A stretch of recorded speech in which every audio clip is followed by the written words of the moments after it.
రాష్ట్రంలో fancy number ప్లేట్లకు demand భారీగా పెరిగింది. వాహనాలకు ఫ్యాన్సీ నెంబర్ ఉంటే లక్కీగా భావిస్తున్న సెలబ్రిటీలు వాటిని వేలంలో దక్కించుకునేందుకు పోటీ పడుతున్నారు.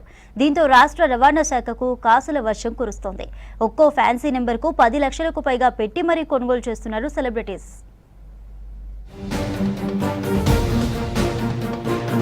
రాష్ట్ర రవాణా శాఖకు ఫ్యాన్సీ నెంబర్లు కాసుల పంట పండిస్తున్నాయి. నార్మల్ గా ఒక నెంబర్ సిరీస్ ముగియగానే ఇంకో సిరీస్ ప్రారంభమవుతుంది. ఆ టైంలో సిరీస్ లోని ఫ్యాన్సీ నెంబర్ల కోసం సెలబ్రిటీలు పోటీ పడుతుంటారు. వాహనాలకు ఫ్యాన్సీ నెంబర్ ఉంటే కలిసి వస్తుందని దాన్ని లక్కీ నెంబర్ గా భావిస్తారు. అందుకోసం ఎన్ని లక్షలు ఖర్చు చేయడానికైనా వెనకాడడం లేదు. ఒక్కో ఫ్యాన్సీ నెంబర్ కు 10 లక్షల నుంచి 15 లక్షల వరకు ఖర్చు చేసి వేలంలో దక్కించుకుంటున్నారు సెలబ్రిటీలు.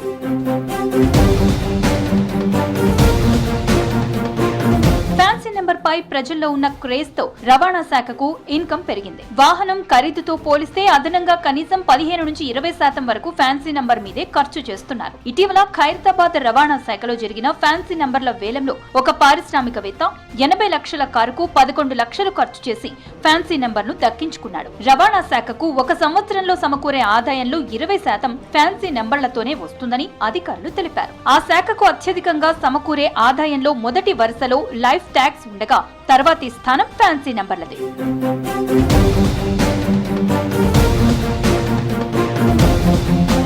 రంగారెడ్డి, హైదరాబాద్ ఉమ్మడి జిల్లాలోని కొన్ని ఆర్టీఏ ఆఫీసుల్లో ఫ్యాన్సీ నంబర్ల వేలంతో లక్షల్లో ఆదాయం వస్తోంది. అందులో ఖైరతాబాద్ ఆర్టీఏ జోన్ రాష్ట్రంలోనే ఫస్ట్ ప్లేస్ లో ఉంది. దీని పరిధిలో అత్యంత సంపన్నులు, సెలబ్రిటీలు నివాసం ఉండే జూబ్లీ హిల్స్, బంజారా హిల్స్ ఏరియాలు ఉండటంతో రవాణా శాఖకు కాసుల పంట పండుతోంది.